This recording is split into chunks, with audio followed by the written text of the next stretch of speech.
বন্ধুরা, মাঝে যে মোস্তাফিজের বিষয় নিয়ে যে আলোচনা হয়েছিল, ভারতে আইপিএল খেলাতে মোস্তাফিজুরকে নেবে না, ওনাকে বাদ দিয়েছিলেন।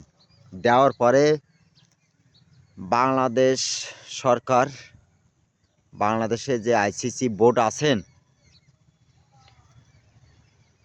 আইসিসি বোর্ডের যে সভাপতি সিদ্ধান্ত নিলেন, আমরা ভারতে কোনো প্রকারের কোনো খেলা করতে যাব না। কঠিন আকারে একটা সিদ্ধান্ত নিয়েছিলেন। খুব ভালো কথা।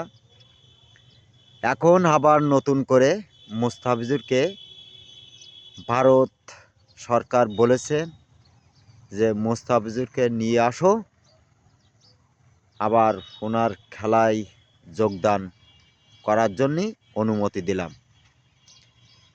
এখনও আমাদের বাংলাদেশ সরকার এবং আইসিসি বোর্ডের যে সভাপতি এনারা এখনও সিদ্ধান্ত দেয়নি যে আমাদের প্লেয়ার ভারতে খেলা করতে যাবে কি না।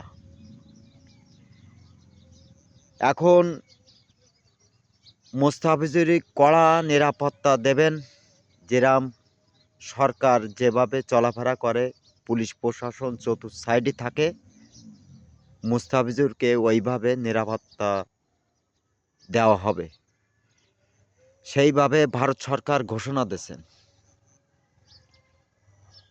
দেখা যাক কি হয়।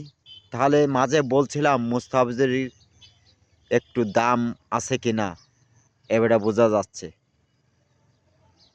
ওনাকে ওই সময় বাদ দেওয়া হলো কী জন্যে, ওনাকে অপমান করা হলো কী জন্যে, ভারত সরকার এখনও টের পায়নি। আমাদের প্লেয়ার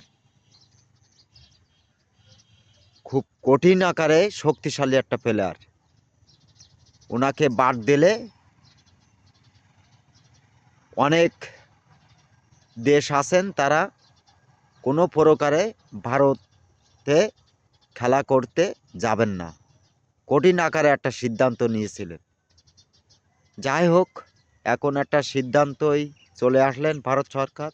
দেখা যাক কি হয়। সবাই ভালো থাকেন, সুস্থ থাকেন।